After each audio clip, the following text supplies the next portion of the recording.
कहानी शुरू होने से पहले इस कहानी को सुनने के लिए आपका दिल से धन्यवाद। अगर आपको ये कहानी पसंद आए तो इसे लाइक करें, शेयर करें और ऐसी ही नई नई कहानियों के लिए चैनल को फॉलो सब्सक्राइब ज़रूर करें। अध्याय 11 ट्रेजरी बॉन्ड। अभी दोपहर के सिर्फ 4 बजे हैं, लेकिन अंधेरा हो रहा है।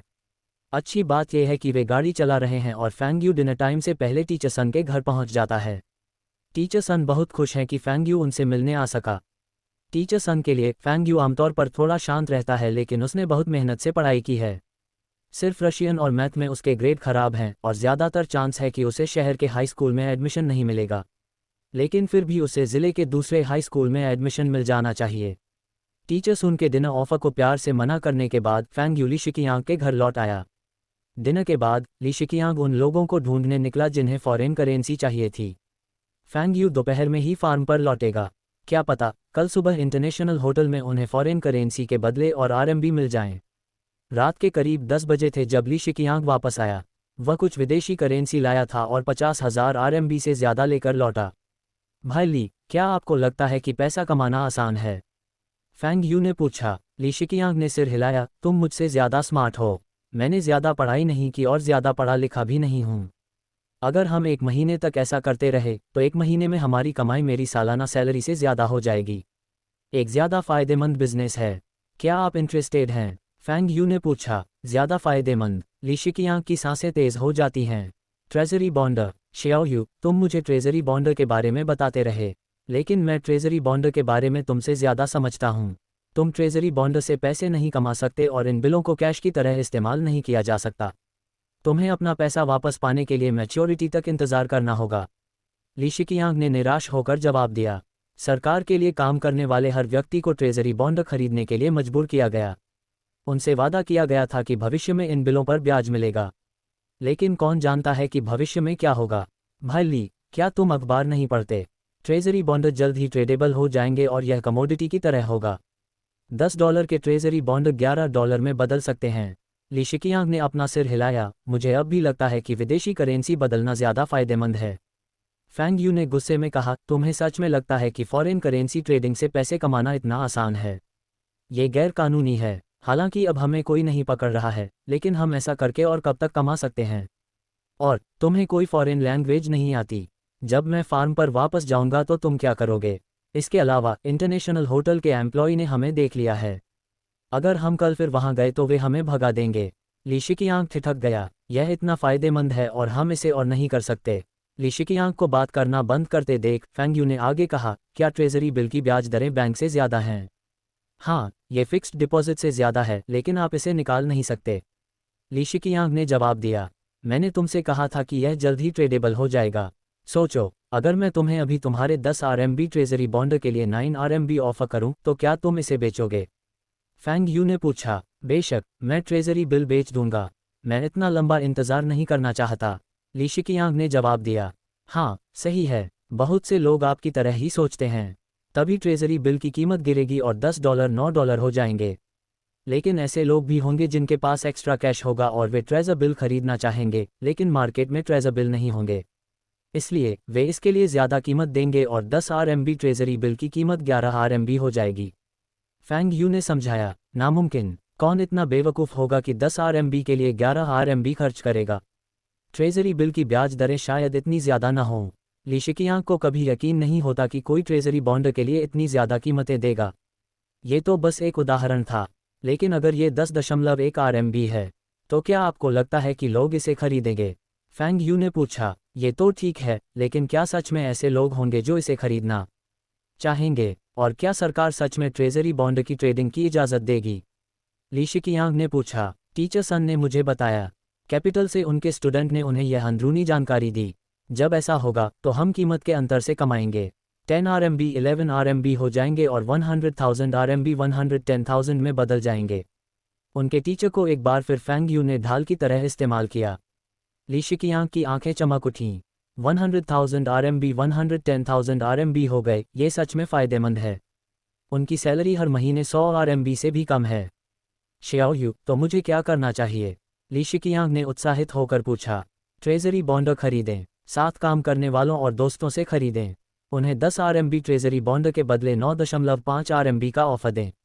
उनमें से ज़्यादातर को ये बिल खरीदने के लिए मजबूर होना पड़ेगा और वे इन बिलों को कैश में बदलने को तैयार हो जाएंगे।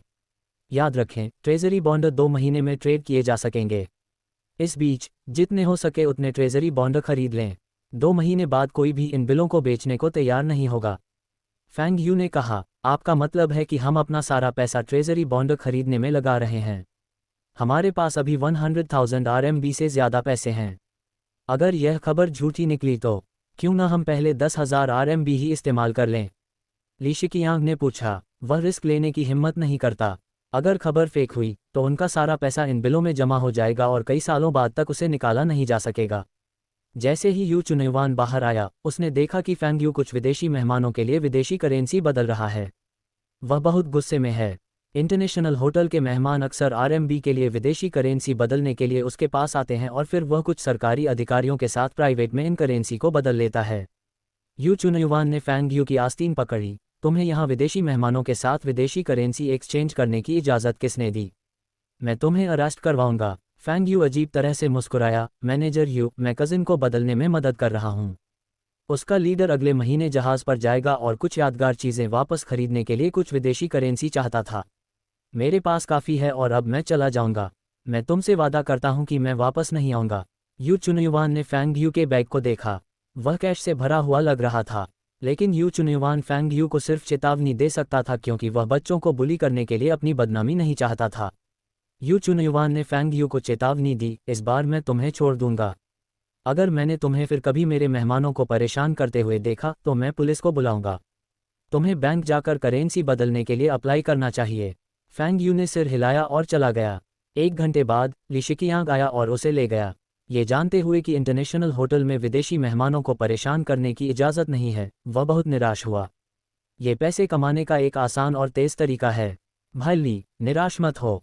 हम 1 या 2 साल तक ट्रेजरी बॉन्ड में ट्रेड कर सकते हैं। जब आप इन विदेशी करेंसी को RMB में बदल लेंगे तो आप ट्रेजरी बॉन्ड खरीदना शुरू कर सकते हैं। एक बार जब ट्रेजरी बॉन्ड में ट्रेड करना ऑफिशियली लीगल हो जाएगा तो हम अमीर हो जाएंगे। आप मेरी बहन और मेरे पापा को निराश तो नहीं करेंगे, है ना?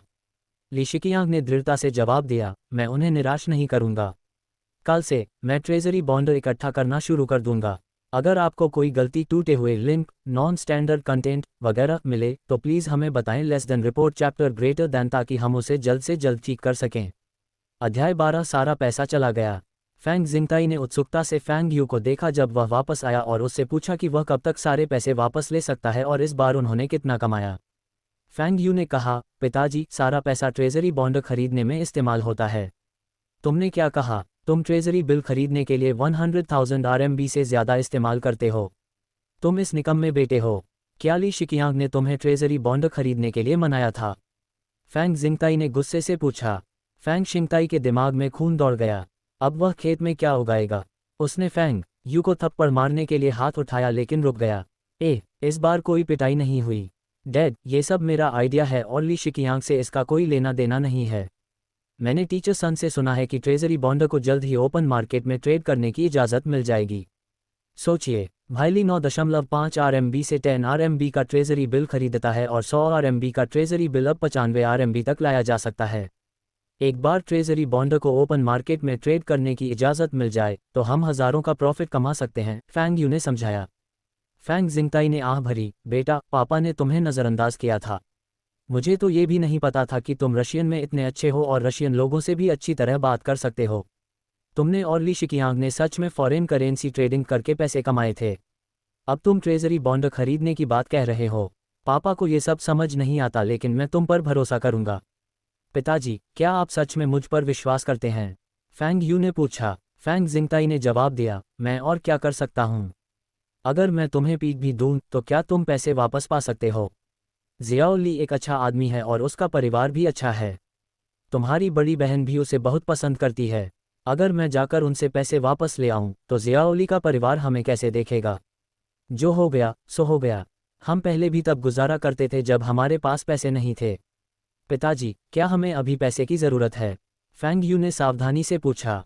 तुम्हारी बहन जल्द ही अपनी इंटर्नशिप के लिए हॉस्पिटल जाएगी। तुम भी स्कूल जाने वाले हो। बसंत जल्द ही आ जाएगा और हमें बीज, खाद वगैरह तैयार करने हैं। इनमें से किसे पैसे की ज़रूरत नहीं है। तुम इस बेकार आदमी को, तुम मेरी जान ले लोगे। फैंग जिंगताई ने जवाब दिया। फैंग शिंगताई बोलते बोलते और भी गुस्सा हो रहा है। डैड, अभी काफ़ी टाइम है। ट्रेजरी बॉन्ड्स की ट्रेडिंग अप्रैल में शुरू करने की इजाज़त होगी। इससे हमारे बीज और फर्टिलाइज़र खरीदने में देरी नहीं होगी। जहाँ तक मेरी स्कूल फीस, रहने की फ़ीस वगैरह की बात है, हम स्कूल को 2 महीने का पेमेंट कर सकते हैं। कुछ नहीं होगा, सिस्टर को चिंता करने की कोई बात नहीं है। ब्रदर ली ज़रूर कुछ पैसे अलग रख देंगे और यह सिस्टर के लिए 2 महीने के लिए काफ़ी होगा। अच्छा होगा कि सब कुछ इसी तरह हो। हम ये बात तुम्हारी माँ से छिपाएंगे। अगर उन्हें इस बारे में पता चला तो वह तुम्हें पीट पीट कर मार डालेंगी। मैं तुम्हारी बहन और तुम्हारी स्कूल फीस दोनों के लिए कुछ पैसे जुटाने का कोई तरीका सोचूंगा। फैंग जिंगताई ने कहा। बूढ़े फैंग शियाओयू, तुम दोनों कमरे में क्या फुसफुसा रहे हो? डिनर तैयार है, फैंग की माँ चिल्लाए। ठीक है, हम आ रहे हैं माँ, फैंग यू ने चिल्लाकर जवाब दिया। डैनिंग 2 दिन में अपनी इंटर्नशिप शुरू करेगी। उसे बड़े हॉस्पिटल में नौकरी मिलेगी या नहीं, यह उसके परफॉर्मेंस पर निर्भर करेगा। ओल्ड फैंग, क्या हमें डैनिंग को कुछ पैसे देने चाहिए और उसे अपने सीनियर्स के लिए कुछ गिफ्ट खरीदने देना चाहिए? झांग मोहुआ ने खाते हुए कहा। माँ, अपने सीनियर्स को गिफ्ट देना गलत है। उस हॉस्पिटल में नर्सों की कमी है। पक्का, मैं अपनी इंटर्नशिप के बाद वहाँ काम कर सकती हूँ। डैनिंग चिल्लाया। मैं सहमत हूँ माँ, गिफ्ट देना ज़रूरी नहीं है। बेहतर होगा कि हॉस्पिटल सिस्टर को नौकरी पर न रखे। मैं एक हॉस्पिटल बनाऊंगा और सिस्टर को उसे चलाने दूंगा। ये नर्स बनने से तो बेहतर है। फैंग यू ने चावल मुंह में भरते हुए कहा। झांग मोहुआ ने फैंग यू के सिर पर चॉपस्टिक से मारा। तुम बिल्कुल अपने पिता की तरह हो, बस शेखी बघारना जानते हो। हॉस्पिटल बनाओ, हमारे गांव का क्लिनिक देखो। क्या तुम्हें पता है कि इसका खर्च कितना है? क्या तुम्हें पता है कि आंटी झाओ ने क्लिनिक चलाने का मौका मिलने से पहले कितने साल वहां काम किया था? फैंग यू ने होंठ सिकोड़े। ये सिर्फ एक हॉस्पिटल है। 3 साल में वह एक बड़ा हॉस्पिटल बना लेगा और अपनी बहन से उसे चलवा लेगा। फिर वह दूसरे हॉस्पिटल से कुछ अनुभवी डॉक्टरों और नर्सों को बुलाकर अपनी बहन के लिए काम करवाएगा। ओल्ड फैंग, मैं आपसे बात कर रहा हूँ, झांग मोहुआ ने कहा। क्या? मुझे भी लगता है कि कोई जल्दी नहीं है। हम उसकी इंटर्नशिप खत्म होने से पहले कुछ गिफ्ट भेज सकते हैं। फैंग जिंगताई ने कहा। वह भी अपनी बेटी को गिफ्ट भेजने देना चाहता है, लेकिन उसके पास अभी ऐसा करने के लिए पैसे नहीं हैं। तुम्हें क्या पता, अगर हम अभी गिफ्ट दे दें तो उसे कुछ बेहतर डिपार्टमेंट में पोस्ट किया जा सकता है। क्लिनिक के झाओजी के अनुसार कुछ नर्सों को अक्सर नाइट शिफ्ट और इमरजेंसी रूम में काम करना पड़ता है, जो बहुत थकाने वाला हो सकता है। डेंटिस्ट्री जैसे कम बिजी डिपार्टमेंट में पोस्ट किया जाना सबसे अच्छा है, झांग मोहुआ ने कहा। फैंग डैनिंग ने भी अपने पिता की ओर देखा। वह इमरजेंसी रूम में काम नहीं करना चाहती थी और रात की शिफ्ट में काम नहीं करना चाहती थी। फैंग शिंगताई फैंग यू को देखता है। सारे पैसे चले गए हैं। तुम्हारी माँ थोड़ी देर में पासबुक निकालेगी और यह मामला सामने आ जाएगा। खांसी, मम्मी, बहन, तुम दोनों को चिंता करने की ज़रूरत नहीं है। भाईली ने मुझे बताया कि हॉस्पिटल में उसके कनेक्शन हैं। बहन को ऑर्थोपेडिक्स में पोस्ट किया जाएगा और उसके काम में उसे बस डॉक्टरों को कुछ स्प्लिंट, बैंडेज या कुछ और देना है। ये बहुत आसान डिपार्टमेंट है क्योंकि ऑर्थोपेडिक्स में डेंटिस्ट्री के मुकाबले और भी कम लोग होते हैं। फैंग यू ने झूठ बोला। फैंग शिंगताई के लिए अब सिरदर्द बहुत बढ़ गया है। अगर उसके पास अभी पैसे हैं तो अगर बड़ी बहन को 10,000 RMB की ज़रूरत भी पड़ जाए तो कोई दिक्कत नहीं है। लेकिन अब उसके बेटे और होने वाले दामाद ने सारा पैसा ट्रेजरी बॉन्ड में लगा दिया है। वह अपनी पत्नी को क्या जवाब देगा? फैंग यू को पता चल सकता है कि उसके पापा उसे बेचने वाले हैं।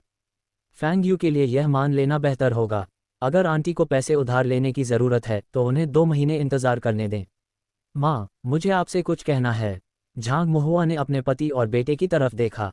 पहले ये दोनों एक दूसरे से नज़रें मिला रहे थे। ये साफ है कि वे उससे कुछ छिपा रहे हैं। क्या हुआ? झांग मोहुआ ने पूछा। क्या हम बड़ी चाची को 1 या 2 महीने इंतज़ार करने दे सकते हैं? वैसे भी, अगर वे अभी ट्रैक्टर खरीद भी लें तो भी वे अभी उसका इस्तेमाल नहीं कर सकते। 2 महीने बाद ट्रैक्टर खरीदने से खेत में बुआई में भी देरी नहीं होगी। फैंग यू ने कहा। टकराना, झांग मोहुआ ने टेबल पर जोर से कहा। तुम दोनों क्या छिपा रहे हो? पहले तुम दोनों ने मुझे अपनी बहन को गिफ्ट खरीदने के लिए पैसे देने से रोका था। अब तुम मुझे अपनी बड़ी बहन को पैसे उधार देने से रोकने की कोशिश कर रहे हो। क्या ऐसा हो सकता है? झांग मोहुआ ने जल्दी से चॉपस्टिक नीचे रखी और कमरे की तरफ भागी। थोड़ी देर ढूंढने के बाद उसे पता चला कि पासबुक गायब है।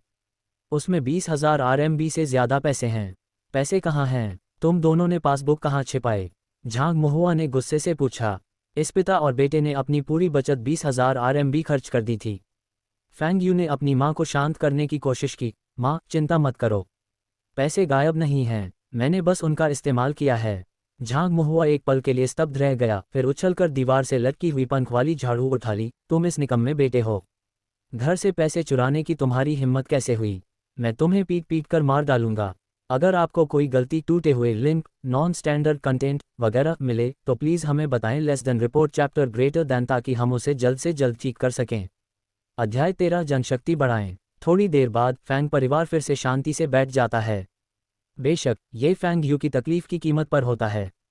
उसका शरीर फेदर डस्ट से लगी लाल चोटों से ढका हुआ है। मुझे लगा था कि जियाओली बुरा नहीं है, लेकिन लगता है मैं गलत हूँ। वह बड़ा हो गया है और फिर भी उसने जियाओ यू के आइडिया को फॉलो किया। जियाओ यू को ट्रेजरी बॉन्ड के बारे में क्या पता? ट्रेजरी बॉन्ड से पैसे कमाना। मुझे बताओ कि ट्रेजरी बॉन्ड से और किसने पैसे कमाए हैं? अगर कोई इन बॉन्ड से पैसे कमा भी सकता है तो ये भी सट्टा ही है। झांग महुआ ने डांटा। वह अभी भी इससे उबर नहीं पाए और अपने बेटे और ली शिकियांग को डांटती रही। मॉम, शिकियांग भी शियाओ यू से प्रभावित है और शियाओ यू ने भी उसे बताया कि यह पापा का आइडिया था। शिकियांग के पास भी इसके साथ जाने के अलावा कोई चारा नहीं था। फैंग डैनिंग ने समझाने की कोशिश की।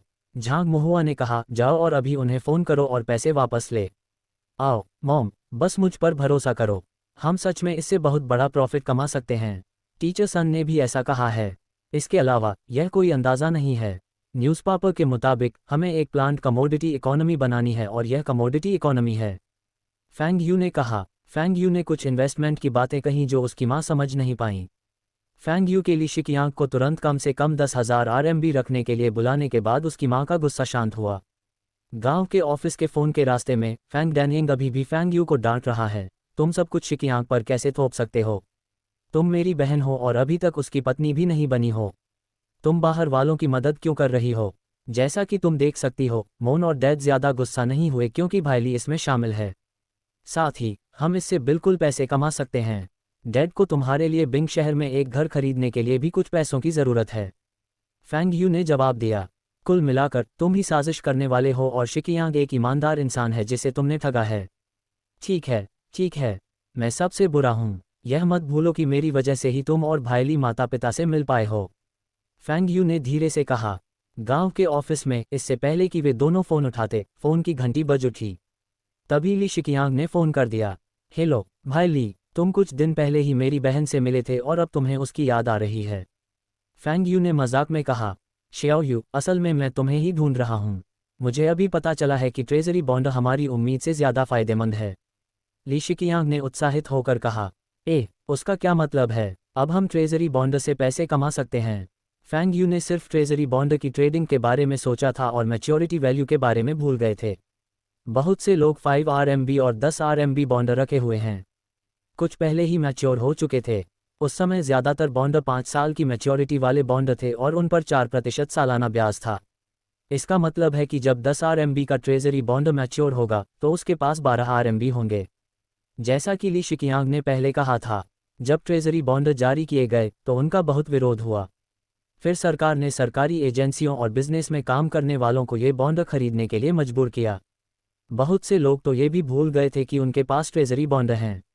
जब उन्होंने सुना कि ली शिकियांग ट्रेजरी बॉन्ड खरीद रहे हैं तो वे वापस जाकर अपने बॉन्ड ढूंढने लगे।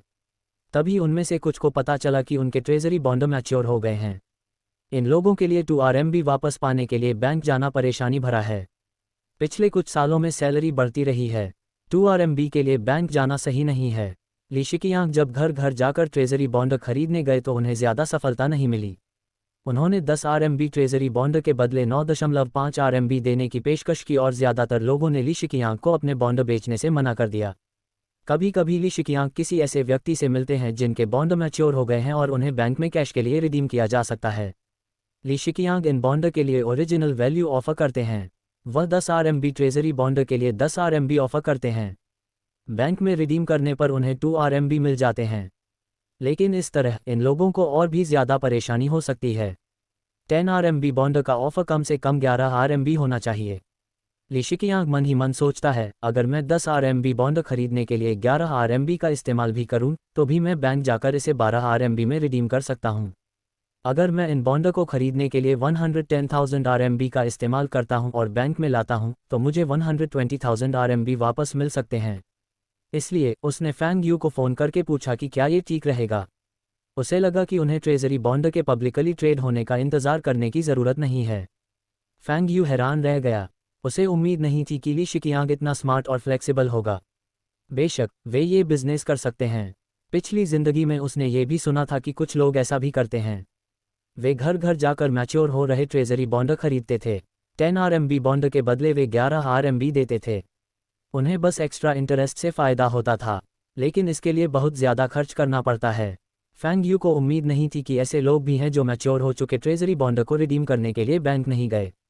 ड्यू था और किसी को पता नहीं था कि इसे कैसे बदलना है। कुछ ऐसे भी हैं जिन्हें पता था कि उनके बॉन्ड मैच्योर हो गए हैं, लेकिन वे बैंक में लाइन में लगने की जहमत नहीं उठा सकते। उनका समय मामूली 2 RMB रिटर्न से ज़्यादा कीमती है। भाई ली, तुम जीनियस हो। हम उन बॉन्ड्स के लिए ज़्यादा कीमत दे सकते हैं जो 3 महीने में मैच्योर हो रहे हैं, लेकिन उनके लिए नहीं जो 3 महीने से ज़्यादा में मैच्योर होते हैं। हम ट्रेजरी बॉन्ड्स के खुले तौर पर ट्रेड होने का इंतज़ार करेंगे और मैं गारंटी देता हूं कि हम हर दिन हज़ारों डॉलर कमा सकते हैं। क्या हर दिन हज़ारों कमाओ? क्या ये कम से कम 30,000 RMB हर महीने और 300,000 RMB हर साल से ज़्यादा नहीं है? ली शिकियांग के हाथ कांपने लगे। 300,000 रूम पाने के लिए उसे अपनी सारी सैलरी बचानी होगी और अपनी बाकी ज़िंदगी एक भी पैसा खर्च नहीं करना होगा। असल में 300 रूम तो सिर्फ ली शिकियांग का हिस्सा है। फैंग यू कम से कम कुछ मिलियन कमा सकता है, लेकिन उसे शहरों के बॉन्ड की ट्रेडिंग खोलने का इंतज़ार करना होगा। अगर यह सिर्फ एक शहर है तो बाजार की कीमत में कोई फ़र्क नहीं पड़ेगा। भाई ली, आपने ये भी कहा कि आपको अभी भी काम करना है। आपको इसके लिए समय कहाँ से मिलेगा?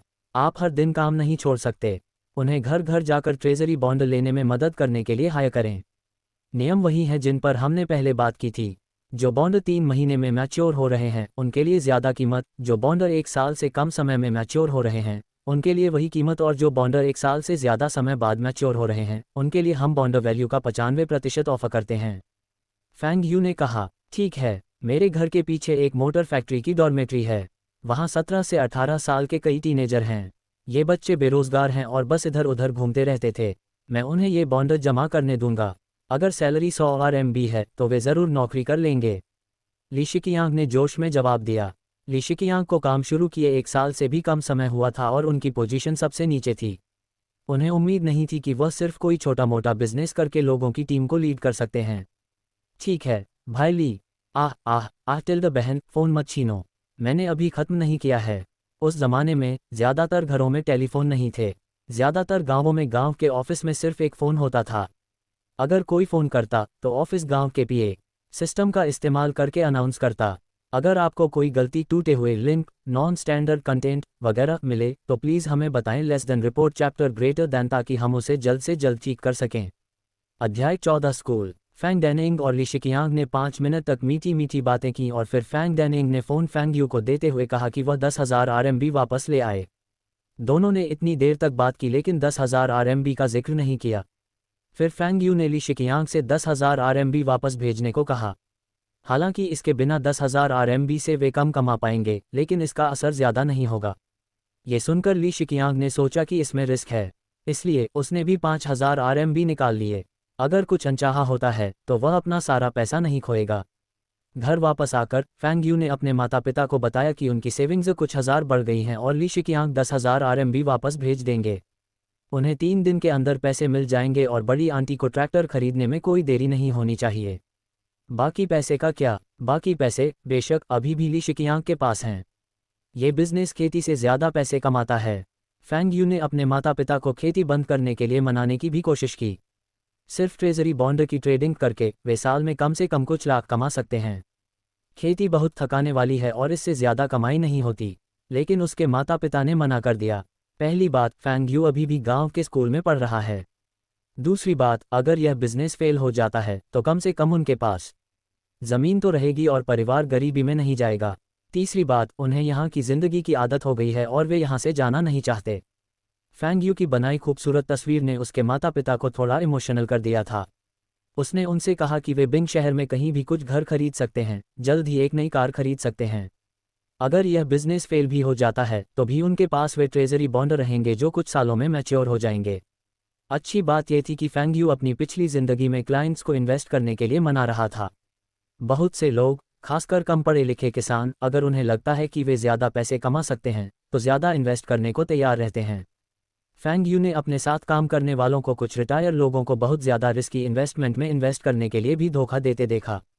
जब इन रिटायर लोगों का पैसा डूब जाता तो उसके साथ काम करने वाले बस इन रिटायर लोगों पर जिम्मेदारी डाल देते। फैंग यू सच में ऐसे लोगों से नफरत करता है।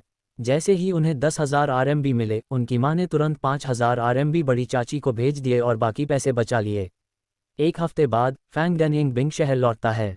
ली शिकियांग ने पहले ही अपने इंटर्नशिप हॉस्पिटल से कांटेक्ट कर लिया था।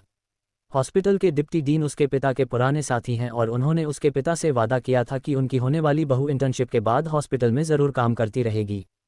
फैंग डैनिंग अपने साथ बिंग शहर में सिर्फ 30 RMB लाई थी। अगर उसे पैसे की ज़रूरत पड़ी तो वह ली शिकियांग से ले सकती है। वैसे भी ली शिकियांग के पास फैंग की लगभग सारी फैमिली सेविंग्स हैं। इस दौरान फैंग यू को पढ़ाई के लिए घर पर ही रहना पड़ता है। फैंग शिंगताई ने फैंग यू को धमकी दी थी कि अगर वह बिंग शहर के हाई स्कूल में एडमिशन नहीं ले पाया तो वह उसके पैर तोड़ देगा। इसलिए फैंग यू घर पर ही रहा और उसने अपनी बात मानते हुए रिवीजन किया। वह अपनी फिजिक्स, केमिस्ट्री और बायोलॉजी लगभग भूल ही गया था। अच्छी बात यह है कि वह एक नॉर्मल स्टूडेंट से ज़्यादा तेज़ी से सीख पाता है। वेन डोंगजुन सिर्फ 2 बार उसे ढूंढने आया था। ऐसा इसलिए क्योंकि हर बार जब वह आता तो फैंग यू उसे फिजिक्स के सवालों से परेशान करना शुरू कर देता। फैंग यू के माता पिता फैंग यू के रवैये से बहुत खुश हैं। ये बच्चा बहुत मेहनत कर रहा है और उसकी विदेशी भाषा भी बहुत अच्छी है। भविष्य में उसे बिंग सिटी हाई स्कूल और यूनिवर्सिटी में ज़रूर जगह मिल सकती है।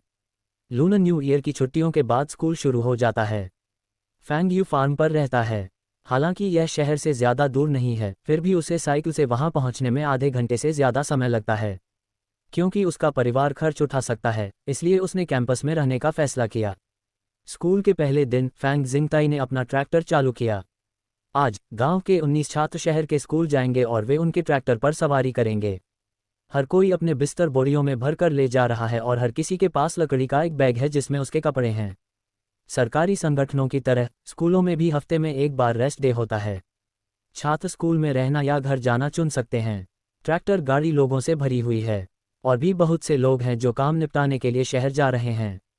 हर साल गांव वाले बारी बारी से लोगों को शहर से बाहर भेजते हैं। इस साल फैंग शिंगताई की बारी है। फैंग यू बहुत खुश है क्योंकि वह ड्राइविंग एरिया में बैठ सकता है और बाकी लोगों की तरह ठंड में परेशान नहीं होगा। बेशक लीडर के बेटे और फैंग यू के अच्छे दोस्त वेन डोंगजुन को भी ड्राइविंग कंपार्टमेंट में बैठने को मिलता है। अभी तापमान -10 डिग्री सेल्सियस से ज़्यादा है। 20 मिनट से भी कम समय में वे पहुंच गए और कुछ यात्री उतर गए। इसके बाद फैंग शिंगताई सबसे पहले प्राइमरी स्कूल जाते हैं। फैंग यू और जूनियर हाई स्कूल के बाकी स्टूडेंट्स उन स्टूडेंट्स की मदद करते हैं जिनके पेरेंट्स नहीं आए थे, उनका सामान डॉर्मेट्री तक ले जाते हैं। अपने बेटे को, एक छोटे लड़के को अपना सामान उठाने और बिस्तर बिछाने में मदद करने के लिए इतना उत्सुक देखकर फैंग जिंगताई को खुशी हुई। देखो, मेरा बेटा भी मेरी तरह ही मददगार और तेज़ है, उसने मन ही मन सोचा। लेकिन असल में वह घर पर कोई काम नहीं करता, सब कुछ उसकी पत्नी करती है। आधे घंटे बाद फैंग जिंगताई जूनियर हाई स्कूल के छात्रों को उनके स्कूल ले आए। ये जूनियर हाई स्कूल के पेरेंट्स उनके साथ नहीं आए थे। वे इतने बड़े हैं कि अपना ख्याल खुद रख सकते हैं। वे एक दूसरे की मदद करते हैं कि उनका सामान उतारें और डॉर्मेट्री तक ले जाएं। डॉर्मेट्री 3 मंजिला बिल्डिंग है। तीसरी मंजिल महिलाओं के लिए रिजर्व है और पुरुष दूसरी मंजिल पर रहते थे। स्कूल कैंटीन में कुछ भी स्वादिष्ट नहीं है। फैंग शिंगताई उसी गांव के सभी जूनियर हाई स्कूल के छात्रों को लंच के लिए बाहर ले आया। वैसे वे केवल 7 हैं। वे एक छोटे से रेस्टोरेंट में गए और एक टेबल पर बहुत सारे डिश ऑर्डर किए। लंच का खर्च 20 RMB से भी कम था। फैंग जिंगताई बिल चुकाने के बाद चला गया। छोटे लीडर वेन डोंगजुन ने अपना मुंह पोंछा और कहा, चलो दोपहर में वीडियो लाउंज में चलते हैं। कौन जा रहा है? अगर आपको कोई गलती, टूटे हुए लिंक, नॉन स्टैंडर्ड कंटेंट वगैरह मिले तो प्लीज़ हमें बताएं। Less than report chapter greater than, ताकि हम उसे जल्द से जल्द ठीक कर सकें। अध्याय 15 वीडियो लाउंज। इस समय में डॉर्मेट्री में बहुत बोरिंग माहौल है। मोबाइल फ़ोन, इंटरनेट कैफ़े और टेलीविज़न भी नहीं थे।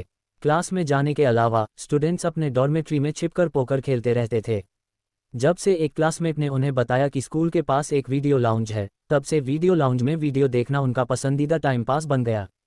पुराने चीनी रंगमंच। फैंग यू के गांव में एक मूवी थिएटर है, लेकिन ये सिर्फ खास त्योहारों पर ही खुलता है और वहां दिखाई जाने वाली सभी फिल्में देसी फिल्में हैं जो पॉपुलर नहीं हैं। इसके बजाय थिएटर का इस्तेमाल टाउन हॉल मीटिंग और दूसरे फंक्शन जैसे इवेंट्स के लिए किया जाता है। फैंग यू पहले भी कई फिल्में देखने थिएटर जा चुका था। लेकिन ये स्कूल ने ऑर्गेनाइज किया था। उसे एक फिल्म की क्लासिक लाइन साफ साफ याद है, साइंस सीखो और तुम बिना डरे दुनिया घूम सकते हो। अगर कोई सच में असली मूवी देखना चाहता है तो वीडियो लाउंज सही जगह है। यहाँ 17 इंच का कलर टीवी और 3 से 4 लाइन की सीटें हैं। 3 घंटे के टिकट की कीमत लगभग 10 सेंट RMB है, जो लगभग 2 मूवी के बराबर है। फैंग यू और उसके क्लासमेट पहले भी कई बार वीडियो लाउंज में आ चुके थे। ये वीकेंड पर होता था जब खेत कटाई में बिजी होते थे और वे घर नहीं जाते थे। सभी ने वेन डोंगजुन के सुझाव का सपोर्ट किया क्योंकि उन्होंने अभी अभी स्कूल जाना शुरू किया था और सभी के पास अभी भी पॉकेट मनी है। सबके चेहरे पर जोश देखकर फैंग यू ने भी साथ जाने का फैसला किया। ये हांगकांग मार्शल आर्ट्स और क्राइम फिल्मों का ज़माना है। बेशक गॉड ऑफ गैम्बलर्स सीरीज़ भी अभी पॉपुलर होना शुरू हुई थी। हांगकांग की कई क्लासिक पुरानी फिल्में अब इंटरनेट पर मिलना मुश्किल है, लेकिन इस ज़माने में आप वीडियो लाउंज में लगभग कोई भी टाइटल ढूंढ सकते हैं। वीडियो लाउंज में लगभग 80% या उससे ज़्यादा हांगकांग की फिल्में हैं। बाकी यूरोपियन और अमेरिकन, साउथ ईस्ट एशिया और दूसरे इलाकों की फिल्में हैं। कुछ घरेलू फिल्में भी हैं जिन्हें कोई नहीं देखता। वीडियो लाउंज में दिन में 3 और रात में 2 फिल्में दिखाई जाती हैं। रात में दिखाई जाने वाली फिल्में बच्चों के लिए सही नहीं हैं। वीडियो लाउंज के लिए ये कमाई का सबसे ज़्यादा फ़ायदेमंद ज़रिया नहीं है। सबसे ज़्यादा फ़ायदेमंद वीडियो टेप किराए पर लेना है। रहने के हालात बेहतर होने की वजह से कुछ घरों में वीडियो कैसेट प्लेयर भी है। बहुत कम लोग वीडियो टेप खरीदना पसंद करते हैं। वीडियो टेप को एक बार देखने के बाद वह असल में बेकार हो जाता है, इसलिए लोग उसे किराए पर लेना पसंद करते हैं। जब फैंग यू और उसके दोस्त वीडियो लाउंज में आए तो तीसरी मूवी अभी शुरू ही हुई थी। यह एक क्लासिक हांगकांग फिल्म है, ए बेटर टुमारो। टिकट के पैसे देने के बाद सब लोग सबसे आगे की लाइन में भागते हैं। ये टीवी के पास है और वे ज़्यादा साफ देख पाते हैं। लाउंज का मालिक दरवाजे पर बैठा ड्रैगन टाइगर गेट कॉमिक पढ़ रहा था। मालिक ने ये फिल्में कम से कम दर्जनों बार देखी थीं और उसे इनमें बिल्कुल भी दिलचस्पी नहीं थी। फैंग यू ने 5 सेंट के खरबूजे के बीज खरीदे और बाकी सबके साथ बांटे। हालांकि उसने ये फिल्म कई बार देखी थी, फिर भी उसे इसमें मज़ा आ रहा है। दरवाज़ा खुला और ठंडी हवा का झोंका कमरे में आया। फैंग यू ने नज़र घुमाई और 17 से 18 टीनेजर अंदर आए। भाड़ में जाए, स्कूल का पहला दिन है और हमसे सफाई करवाई जा रही है। मैं नहीं कर रहा हूँ, दूसरों को जाकर सफाई करने दो। हा, चलो रात को पीने के लिए 2 बोतल वाइन लेते हैं। रात, हम थोड़ी देर में बाहर जाकर कुछ खाएंगे। हम रात में फिल्में देखना जारी रख सकते हैं। रात में दिखाई जाने वाली फिल्में इससे ज़्यादा मज़ेदार होती हैं। उन तीनों ने पेमेंट करते समय बातें की। वीडियो लाउंज के मालिक ने एक क्लिप से टाइमिंग वाला 1 सेंट का घर का बना टिकट फाड़ा और उन्हें अंदर जाने दिया। तुम लोग पीछे वाली लाइन में जाओ, 3 टीनेजर्स में से एक चिल्लाया। वेन डोंगजुन ने अपना सिर उठाया, उन्हें देखा और अनदेखा कर दिया। वे पहले आए थे, उन्हें पीछे की लाइन में क्यों जाना चाहिए? भाड़ में जाओ, मैं तुम छोटे बदमाशों से बात कर रहा हूँ। क्या तुम सब बहरे हो? वेन डोंगजुन खड़े हुए। हम पहले आए हैं, हम अपनी सीट क्यों छोड़ें? आप सब पीछे बैठ सकते हैं या कहीं और जा सकते हैं। अरे, तुम्हारी हिम्मत कैसे हुई मुझसे ऐसे बात करने की? तुम्हें तो मार खाने की इच्छा हो रही है ना? वीडियो लाउंज के बॉस ने ऊपर देखा। यहाँ हंगामा मत करो, चुप रहो और वीडियो देखो, नहीं तो तुम्हें बाहर निकाल दिया जाएगा।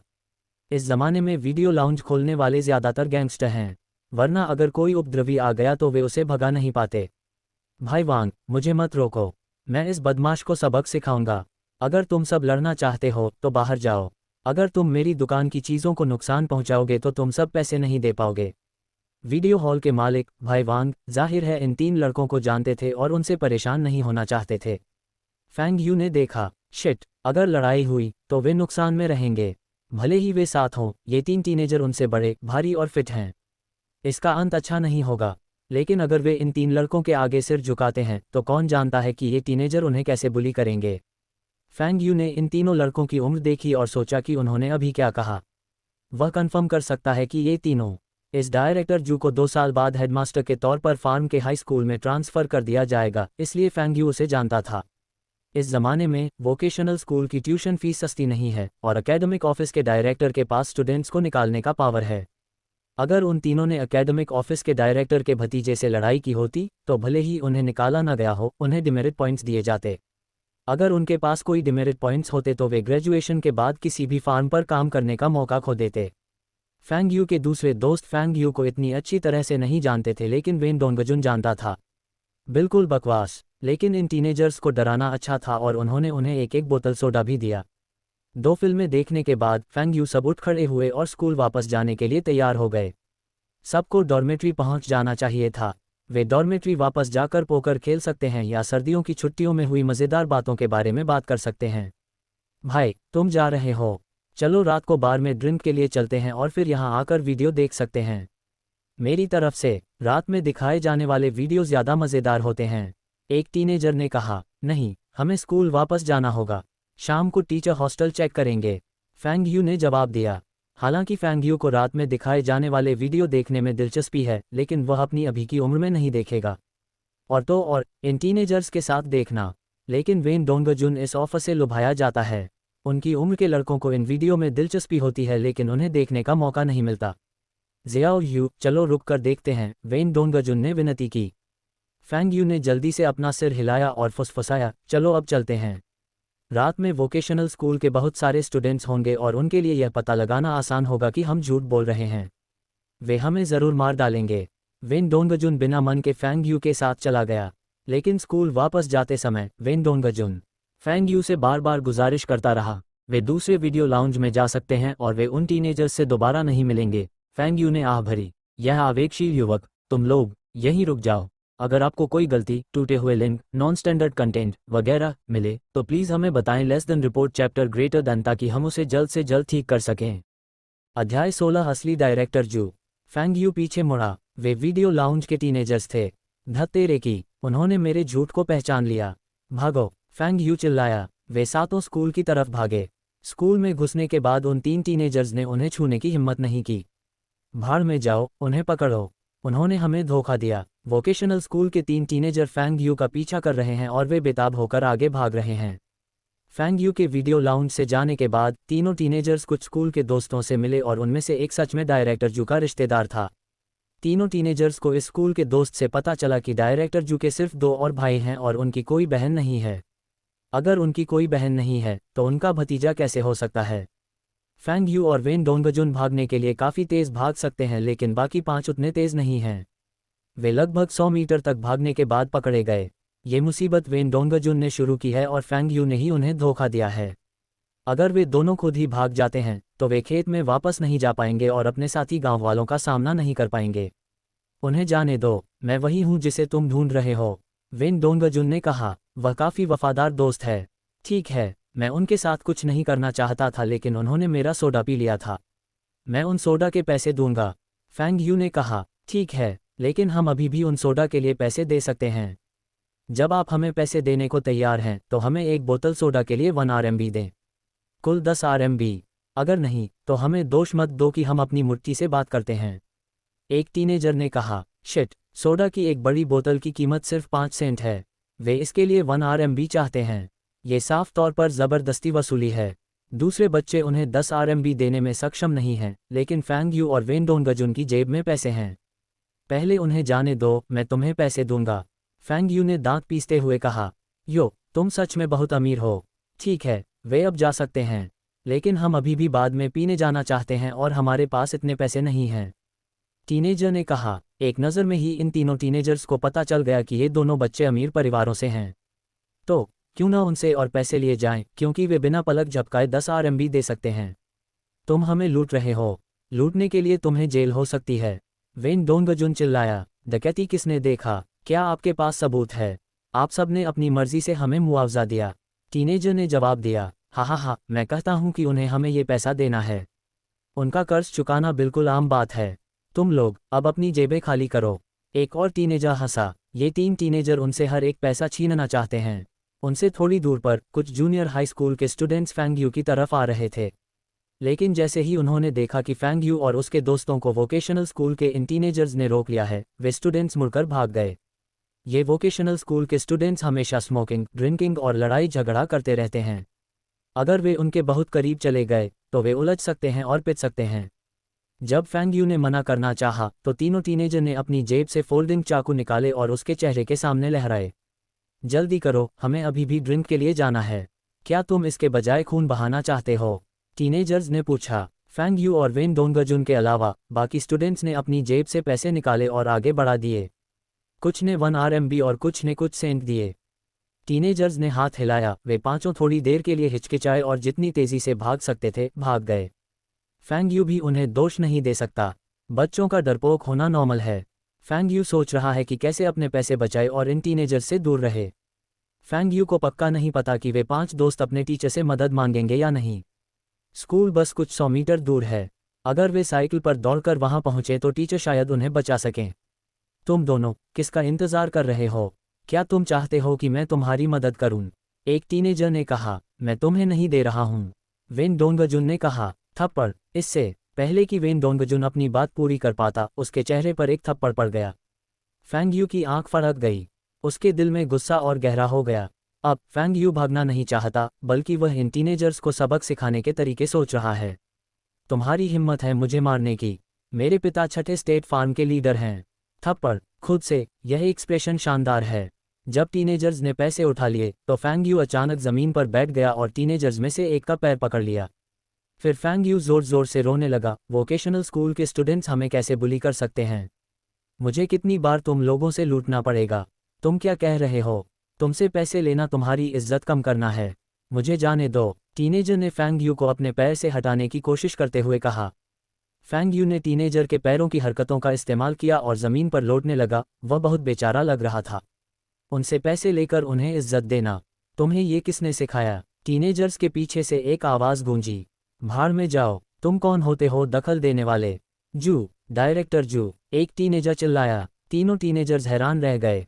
डायरेक्टर जू, डायरेक्टर कब आ गए? उन्होंने उन्हें नोटिस क्यों नहीं किया?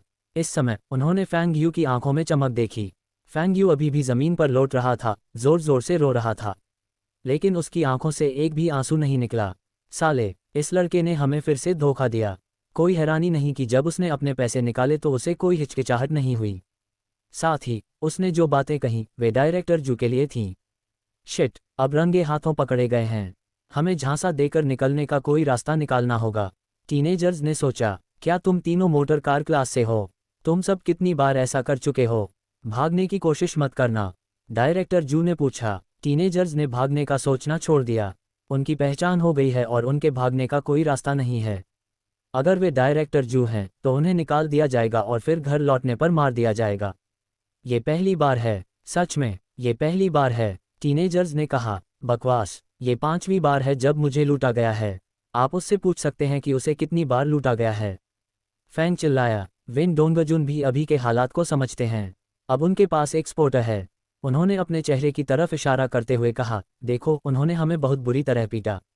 पिछले साल उन्होंने मुझे 6 बार लूटा। इस साल स्कूल अभी शुरू हुआ है और वे मुझे फिर से ढूंढने आए हैं। मैंने उन्हें अपने पैसे दिए, फिर भी उन्होंने हमें पीटा। डायरेक्टर जू ने फैंग यू और वेन डोंगजुन को बेचारी नज़रों से देखा और आंखें मिचमिचाईं। उन्हें सच में इन वोकाटियो स्कूल के स्टूडेंट्स को डिसिप्लिन में रखना चाहिए और पक्का करना चाहिए कि वे दोबारा ऐसा न करें। इधर आओ, मैं एकेडमिक अफेयर्स ऑफिस का डायरेक्टर जू लियांगलू हूँ। डरो मत और मुझे सब कुछ बताओ। मैं उन्हें सज़ा देने में तुम्हारी मदद करूँगा। Chapter 17 top student. 1 घंटे बाद फैंग यू और वेन डोंगजुन वोकेशनल स्कूल के ऑफिस से दसियों आरएमबी लेकर निकले। ये फैंग यू के दरियादिल रवैये की वजह से भी हुआ। वह उनसे लूटे गए कुछ पैसे छोड़ने को तैयार था। नहीं तो फैंग यू और वेन डोंगजुन ने जो रकम बताई थी उसके हिसाब से वे दोनों कम से कम 100 आरएमबी ज़्यादा ले जा रहे होते। हा, शियाओ यू, तुम बहुत स्मार्ट हो। तुम्हें कैसे पता चला कि वह व्यक्ति डायरेक्टर जू है? तुम उससे पहले भी मिल चुके हो। मैंने उसे पहले भी दूर से देखा है। उन 3 टीनेजर्स को बदकिस्मत समझो। डायरेक्टर जू उन्हें डिमेरिट पॉइंट्स देंगे और उन्हें पूरे स्कूल के सामने सोचना होगा और माफ़ी मांगनी होगी। अगली बार ये टीनेजर्स हमें देखकर भागेंगे।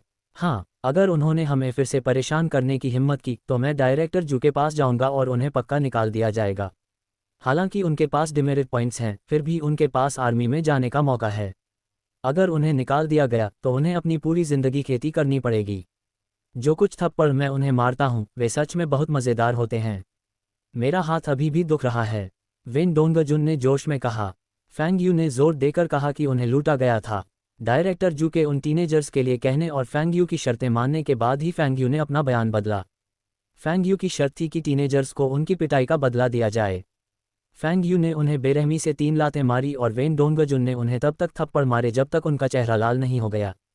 वे खुशी खुशी अपने स्कूल वापस लौटते हैं और बाकी 5 स्टूडेंट्स को पैसे लौटा देते हैं। फैंग यू और वेन डोंगजुन बस इतना बताते हैं कि डायरेक्टर जू बस वहां से गुजरे और उन्होंने उनकी मदद की।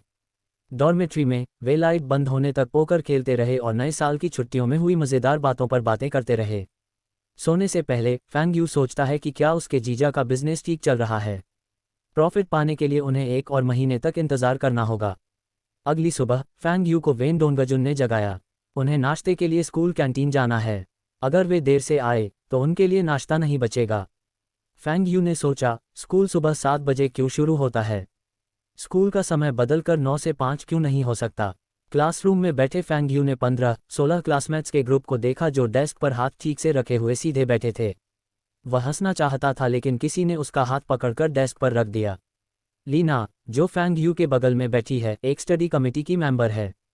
उसे न सिर्फ फैंग यू की पढ़ाई पर नज़र रखनी है बल्कि यह भी पक्का करना है कि फैंग यू स्कूल के नियमों का पालन करे। पहली क्लास रशियन की है। फैंग यू ने जम्हाई ली। वह सोना चाहता है। टीचर की रशियन अच्छी नहीं मानी जाती लेकिन फिर भी बुरी नहीं है। हालांकि फैंग यू के लिए यह बहुत बोरिंग था। इसके अलावा उसकी रशियन टीचर से बेहतर है। फैंग यू, टीचर तुम्हें बुला रहे हैं। लीना ने फैंग यू को धक्का देकर जगाया। फैंग यू, तुम्हें क्या हो गया है? यह नए सेमेस्टर का पहला दिन है और तुम ध्यान नहीं दे रहे हो। क्या तुम अब भी हाई स्कूल जाना चाहते हो? टीचर ने पूछा। फैंग यू ने जवाब दिया, टीचर, मुझे पहले से ही पता है कि आपने अभी क्या सिखाया। बाकी स्टूडेंट्स हंस पड़े। हालांकि फैंग यू की पढ़ाई खराब नहीं है लेकिन उसे टॉप स्टूडेंट नहीं माना जाता। वह कैसे कह सकता है कि उसे टीचर जो कुछ भी सिखा रहे हैं वह सब आता है? रशियन सीखना आसान भाषा नहीं है। कौन ये कहने की हिम्मत करता है कि उसने पहले ही इस भाषा में महारत हासिल कर ली है? सच में? तो फिर तुम मेरे लिए इस वाक्य का अनुवाद करो। टीचर ने कहा। महान सर्वहारा क्रांतिकारी लेनिन ने कहा था, नैतिकता इंसान को ऊंचे लेवल तक पहुंचने में मदद कर सकती है ताकि इंसान मेहनत के शोषण से आज़ाद हो सके। फैंग यू ने इस वाक्य का अनुवाद किया। वे इसे टेक्स्ट बुक में क्यों लिख रहे हैं? टीचर ने हैरानी से फैंग यू को देखा। क्या इस बच्चे ने पहले से तैयारी की थी? उसे अभी यह वाक्य समझाना बाकी था। आप अगले वाक्य का अनुवाद करें, शिक्षक ने कहा। फैंग यू ने अगले 5 वाक्यों का सही अनुवाद किया। टीचर और उसके बाकी क्लासमेट हैरान रह गए। टीचर को हैरानी हुई जब फैंग यू ने रशियन में एक मजाक भी किया लेकिन टीचर के अलावा किसी और को समझ नहीं आया। सभी स्टूडेंट्स आपस में फुसफुसा रहे हैं। ऐसा लगता है कि फैंग यू की रशियन टीचर से ज़्यादा फ्लुएंट है। उसने छुट्टियों में क्या किया? उसने इतना इम्प्रूव कैसे किया? बैठ जाओ। भले ही तुम रशियन में अच्छे हो, तुम घमंड नहीं कर सकते और क्लास में सो नहीं सकते। टीचर ने कहा। क्लास के बाद वेन डोंगजुन फैंग यू के पास आया। जियाओ यू, मुझे पता नहीं था कि तुम रशियन में इतने अच्छे हो। फैंग यू ने कहा, असल में मेरी रशियन भी बहुत अच्छी है लेकिन मैं पहले दिखावा नहीं करना चाहता था। फैंग यू, तुम इस शब्द को कैसे पढ़ते हो और इसका क्या मतलब है? लीना फैंग यू से हारना नहीं चाहती थी इसलिए उसने उसे परखने के लिए एक रूसी शब्द की ओर इशारा किया। ट्रैक्टर, इसका मतलब है ट्रैक्टर। अगर आपको कुछ समझ नहीं आ रहा है तो आप मुझसे पूछ सकते हैं। फैंग यू ने जवाब दिया। लीना असल में क्लास में रशियन में सबसे अच्छी थी। वह न सिर्फ स्कूल कमेटी में है बल्कि रशियन क्लास की रिप्रेजेंटेटिव भी है। अब फैंग यू ने रशियन में उसे पीछे छोड़ दिया था। लीना के गुस्से भरे चेहरे को देखकर फैंग यू मुस्कुराया। क्या मैंने इस छोटी लड़की का कॉन्फिडेंस तोड़ दिया? उसकी नज़र में वह हार नहीं मान रही है। दूसरे स्टूडेंट्स को अब लगता है कि फैंग यू इस विंटर वेकेशन में पढ़ाई कर रहा होगा। अगर नहीं तो वह इतना इम्प्रूव कैसे कर सकता है? सिर्फ वेन डोंगजुन को पता है कि फैंग यू ने पढ़ाई की थी लेकिन फैंग यू ने सिर्फ फिजिक्स और केमिस्ट्री पढ़ी थी। उसने फैंग यू को कभी रशियन किताब उठाते नहीं देखा था। डोंगजुन, लीना ने गुस्से में अपना सिर घुमा लिया। वेन डोंगजुन के रिजल्ट फैंग यू जैसे ही हैं, बस एवरेज से थोड़ा ज़्यादा। वह फैंग यू को टॉप स्टूडेंट कैसे बना सकता है? झूठा। जैसे जैसे सुबह बीतती गई सभी टीचरों को पता चल गया कि फैंग यू अचानक जीनियस बन गया है। मिस्टर सन, आपकी क्लास का फैंग यू सच में स्मार्ट है, ऐसा नहीं कह सकते। एक टीचर ने टीचर सन से कहा। ठीक है, तुम्हारी क्लास में इतने सारे अच्छे स्टूडेंट्स क्यों हैं? मेरी क्लास में सिर्फ शरारती स्टूडेंट्स हैं और मुझे हैरानी है कि उनमें से कितने हाई स्कूल में जा पाते हैं। एक और टीचर ने कहा। मैं कह सकता हूं कि फैंग यू अपनी क्लास में फर्स्ट आएगा। टीचर सन ने एक और होनहार स्टूडेंट ढूंढ लिया है। टीचर ने आगे कहा। टीचर सब बातें कर रहे थे और फैंग यू की तारीफ कर रहे थे। टीचर सन कंफ्यूज हैं। अगर फैंग यू नए साल पर उनसे मिलने बिंग शहर ना आता तो उन्हें फैंग यू का कोई अंदाज़ा नहीं होता। लेकिन फॉर्म टीचर होने के नाते वह जानता है कि कौन सा स्टूडेंट पढ़ाई में बेहतर है। फैंग यू को एवरेज से ऊपर ही माना जा सकता है। अगर वह हाई स्कूल जाना चाहता है तो उसे अभी भी कड़ी मेहनत करने की ज़रूरत है। छुट्टियों में वह टॉप स्टूडेंट कैसे बन गया? क्योंकि हर कोई उसके स्टूडेंट की तारीफ कर रहा है, इसलिए वह खुशी खुशी मान जाता है। दोपहर में टीचर सन का मैथ का लेसन है। दूसरे टीचर जो कहते हैं वह सही है। ये टेस्ट करने के लिए टीचर सन ने जानबूझकर फैंग यू को सवाल का जवाब देने के लिए बुलाया। फैंग यू ब्लैकबोर्ड पर सवाल देखकर हैरान रह गया। उसने पहले हायर मैथ सीखा था और सर्दियों की छुट्टियों में कुछ दिनों तक अलजेब्रा के सवालों की प्रैक्टिस भी की थी। ऐसे ज़्यादा सवाल नहीं होने चाहिए जो उसे कंफ्यूज कर दें, लेकिन वह भूल गया था कि जूनियर हाई स्कूल का मैथ अलजेब्रा और ज्योमेट्री में बंटा होता है। ब्लैकबोर्ड पर सवाल अब एक ज्योमेट्रिक प्रॉब्लम है। मुझे माफ़ करना टीचर सन, मुझे नहीं पता कि इसका जवाब कैसे दूँ। फैंग यू ने अपना सिर झुका लिया। वह अपने सभी क्लासमेट्स के हैरान चेहरे को महसूस कर सकता था। मिस्टर सन ने त्योरियां चढ़ाईं। यह एक आसान सवाल है। फिर उन्होंने लीना को जवाब देने के लिए बुलाया। लीना ने आसानी से सवाल का जवाब दिया और बैठने से पहले फैंग यू को गर्व से देखा। लीना ने मन ही मन सोचा, क्या तुमने पढ़ाई नहीं की? क्या सभी टीचरों ने तुम्हारी तारीफ नहीं की कि तुम स्मार्ट हो? तो तुम्हारे मन में भी ऐसे सवाल हैं जिनका जवाब तुम्हें नहीं पता। अगले 3 लगातार सवालों के जवाब देने के लिए फैंग यू को बुलाया गया, लेकिन वह एक भी सवाल का जवाब नहीं दे पाया और लीना ने तीनों सवाल आसानी से सही कर लिए। हर बार बैठने से पहले लीना फैंग यू को गर्व से देखती और अपनी ठुड्डी और ऊपर उठाती। दूसरे स्टूडेंट्स भी फुसफुसाने लगे, फैंग यू भी इतना स्मार्ट नहीं है, मैं इस प्रॉब्लम का जवाब भी दे सकता हूँ। अगली क्लास फिजिक्स की है। फैंग यू को फिर से बुलाया गया और वह अभी भी किसी सवाल का जवाब नहीं दे पाया। लीना ने टीचर के बुलाने का इंतज़ार नहीं किया, खड़ी हुई और सवालों के जवाब दिए। तो फैंग यू फिजिक्स में भी कमज़ोर है। केमिस्ट्री क्लास में भी ऐसा ही हुआ। फैंग यू को सवालों के जवाब देने के लिए बुलाया गया और उसने सारे जवाब गलत दिए। दूसरे स्टूडेंट्स फैंग यू पर हंसने लगे। फैंग यू सुबह टॉप स्टूडेंट से दोपहर में लास्ट स्टूडेंट बन गया था। अध्याय 18 अमीर आदमी। देखो, ये क्लास 2 का फैंग यू है। सुबह तो वह ऐसे दिखाता था जैसे उसे सब पता हो, लेकिन दोपहर में सारी बातें पता चल जाती हैं। मुझे लगता है कि उसके लिए हाई स्कूल जाना मुश्किल है। ज़्यादातर चांस है कि उसे वोकेशनल स्कूल में एडमिशन मिल जाएगा। एक स्टूडेंट ने कहा, सच में, आज दोपहर भी हमारे क्लास टीचर हमसे फैंग यू से सीखने के लिए कह रहे हैं। तो ये फैंग यू अपने सब्जेक्ट में बहुत सेलेक्टिव है। अगर वह मैथ और फिजिक्स में फेल हो गया तो कौन सा हाई स्कूल उसे नहीं रखेगा? किसी ने जवाब दिया। स्कूल के बाद फैंग यू शांति से क्लासरूम से कैंटीन तक गया और फिर वापस डॉर्मेट्री में। रास्ते में कई स्टूडेंट्स उसे इशारा कर रहे थे। फैंग यू को उनकी कोई परवाह नहीं थी। उसने एक छोटा बैग उठाया और धीरे धीरे डॉर्मेट्री मैनेजमेंट टीचर के दरवाजे तक गया। दस्तक दस्तक दस्तक। मिस्टर जियोंग, मैं फ़ोन इस्तेमाल करना चाहता हूँ। फ़ोन इस्तेमाल करें, कोई इमरजेंसी है? याद रखें कि 2 रिंग बजने के बाद फ़ोन काट दें और दूसरी पार्टी के कॉल बैक का इंतज़ार करें। इस तरह ये सस्ता पड़ता है। फैंग यू मुस्कुराया और कुछ नहीं बोला। उसने देखा कि मिस्टर जियोंग ने लकड़ी के बक्से को खोला जिसमें टेलीफोन था और डायल करना शुरू कर दिया। नमस्ते, पोस्ट ऑफिस, आप किससे बात करना चाहेंगे? किसी ने जवाब दिया, मैं ली शिकियांग को ढूंढ रहा हूँ। मेरा नाम फैंग यू है। फैंग यू ने जवाब दिया। फैंग यू का कॉल लग गया। ये देखकर मिस्टर जियोंग ने उसे घूर कर देखा। फ़ोन कॉल का जवाब देने का चार्ज 20 सेंट प्रति मिनट है और कॉल करने वाले का चार्ज 50 सेंट प्रति मिनट है। इस बच्चे का परिवार अमीर है और उसे इस तरह पैसे खर्च करने देता है। हेलो शियाओ यू, क्या ये ट्रेजरी बॉन्ड के बारे में है? मैं आपको बताता हूँ, अकेले इस हफ्ते हमने कुछ हज़ार कमाए थे। ली शिकियांग ने उत्साह से कहा, अपनी आवाज़ धीमी रखने की कोशिश करते हुए। शांत रहो भाई ली, ये तो बस कुछ हज़ार रुपये हैं। 2 महीने और इंतज़ार करो और तुम हज़ारों रुपये कमाओगे। जब वह समय आएगा तो तुम मुस्कुराना बंद नहीं कर पाओगे। फैंग यू ने ये बातें यूं ही कह दी, लेकिन मिस्टर जियोंग जो कुर्सी पर बैठे थे ने कान खड़े कर लिए। क्या 1 महीने में 10,000 RMB तक कमा सकते हैं? वे ऐसा क्या कर रहे हैं जिससे वे इतना कमा पा रहे हैं? 1 महीने की कमाई उनकी 10 साल की सैलरी से भी ज़्यादा है। बच्चे का परिवार क्या करता है? फैंग यू ने फिर कहा, यह अच्छी बात है। क्या आपने जिन्हें काम पर रखा है वे भरोसे के लायक हैं? हर एक के लिए कितना लेना है इसका टारगेट तय करें। अगर वे कीमत और कम कर पाते हैं तो कोई बात नहीं, उन्हें अंतर रखने दें। जल्द ही मार्च आ जाएगा। उनकी सैलरी कैलकुलेट करें और महीना खत्म होने से पहले उन्हें दे दें। उन्होंने फरवरी में सिर्फ कुछ दिन काम किया और हमें उन्हें अब पेमेंट करना पड़ रहा है।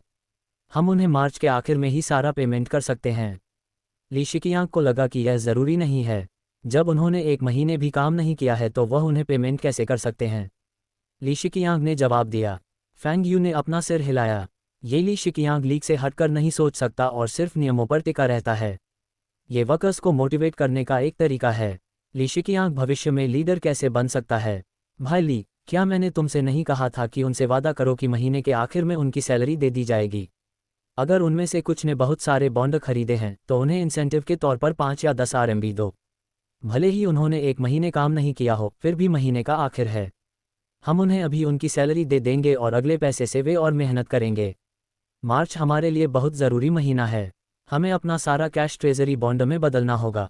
फैंग यू ने कहा, ठीक है, फिर मैं उन्हें महीने के आखिर में काम किए गए दिनों के आधार पर सैलरी दूंगा। ली शिकियांग ने जवाब दिया, भाई ली, वीकेंड गिनना मत भूलना। उन्होंने वीकेंड में भी काम किया है।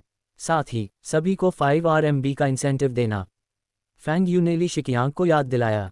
ली शिकियांग ने पूछा, वीकेंड गिनना ठीक है, लेकिन हम उन्हें इंसेंटिव क्यों दे रहे हैं? भाई ली, यह उन्हें मोटिवेटेड रखने के लिए है। इस तरह वे ज़्यादा मेहनत करेंगे और इसके अलावा उनका काम थकाने वाला है। फैंग यू ने जवाब दिया, ये सच है, ठंड में घर घर जाना सच में बहुत मुश्किल काम है। ठीक है, मैं तुम्हारी बात सुनूंगा। अरे हाँ, मैंने तुम्हारे लिए एक नया कोट खरीदा है और तुम्हारे स्कूल में भेज दिया है। तुम्हें ये 2 दिन में मिल जाएगा। ली शिकियांग ने कहा, धन्यवाद भाई ली, मेरी बहन का ख्याल रखना और उसे ज़्यादा मेहनत मत करने देना। उसे बताना कि अच्छे दिन जल्द ही आने वाले हैं। फैंग यू ने जवाब दिया। दोनों ने थोड़ी देर बातें की। असल में फैंग यू कुछ छोटी मोटी बातों के बारे में कुछ इंस्ट्रक्शन दे रहा था और ली शिकियांग सुन रहा था। फ़ोन रखने के बाद फैंग यू मुस्कुराया। ये साला सबके साथ बहुत अच्छा बर्ताव करता है। उसे और उसके परिवार को अच्छी ज़िंदगी जीनी चाहिए। टीचर जियोंग, ये कितने का है? टीचर जियोंग ने दीवार घड़ी की तरफ देखा। हे भगवान, ये फ़ोन कॉल असल में 16 मिनट तक चली। 50 सेंट प्रति मिनट, यानी 8 RMB। क्या इस बच्चे के पास 8 RMB हैं? लेकिन अगर टीचर जियोंग फैंग यू से पैसे नहीं लेते हैं तो उन्हें महीने के आखिर में फैंग यू के लिए पैसे देने होंगे। उनकी थोड़ी सी सैलरी फैंग यू के लिए पैसे नहीं दे सकती। लेकिन ये सब उनकी अपनी गलती थी। अगर वह फैंग यू की बातों में इतने डूबे नहीं होते तो। टीचर जियोंग हैरानी से मुंह खोले खड़ा रह गया। इस बच्चे का परिवार कितना अमीर है कि उसे इतने पैसे दे रहा है। इस बच्चे ने तो बस नॉर्मल कपड़े पहने हैं और कुछ खास नहीं है। वह इस तरह पैसे कैसे खर्च कर रहा है?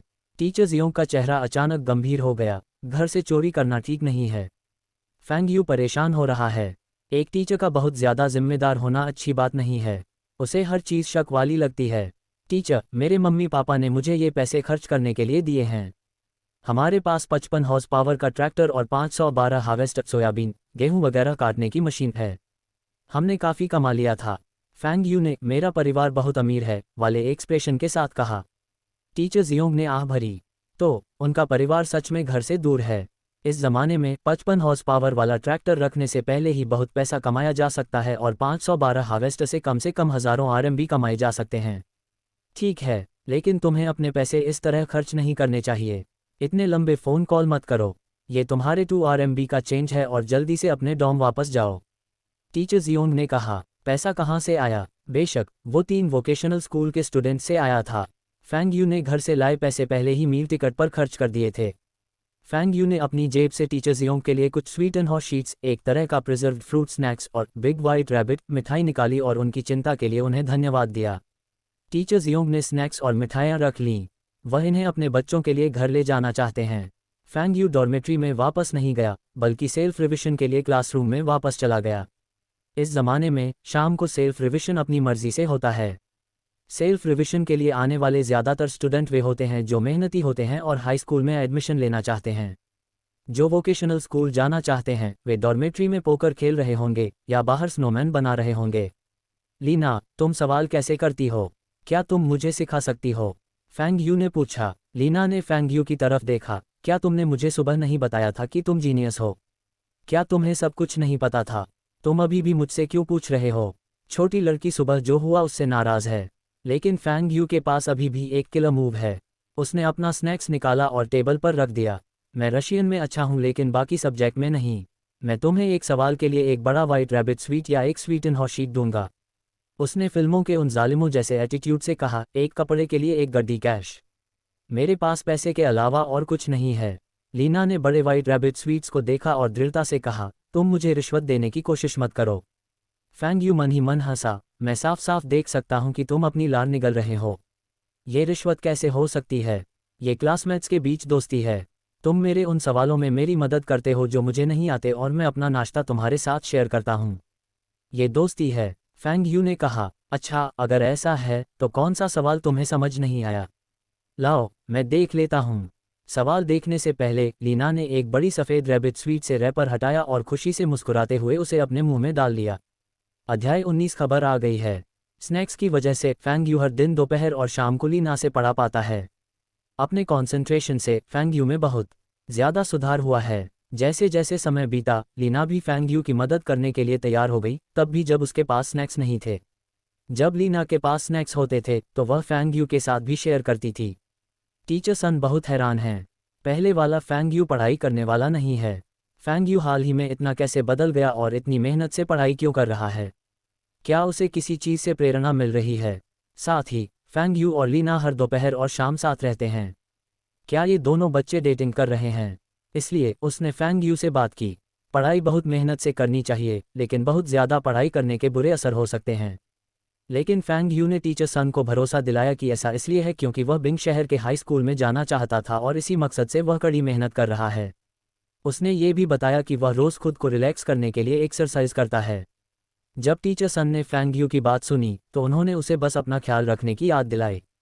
क्योंकि इस बच्चे के अपने आइडिया और गोल हैं, इसलिए टीचर सन उसे कोशिश करने देने को तैयार हैं। इसके अलावा उन्हें ये भी लगा कि फैंग यू और लीना बस साथ में पढ़ाई कर रहे हैं और कुछ नहीं। उनके मंथली टेस्ट के रिजल्ट आ गए हैं। फैंग यू को रशियन लैंग्वेज और मैथ्स में पूरे मार्क्स मिले हैं। उनके पॉलिटिकल स्टडीज़ के स्कोर भी कम नहीं हैं। उन्होंने बायोलॉजी, फिजिक्स और केमिस्ट्री भी पास कर ली है। फैंग यू, तुम्हारे रिजल्ट से तुम डिस्ट्रिक्ट और काउंटी हाई स्कूल में एडमिशन ले लोगे। लेकिन अगर तुम अपनी साइंस में सुधार कर सकते हो तो तुम्हारे पास शहर के हाई स्कूल में एडमिशन पाने का मौका है।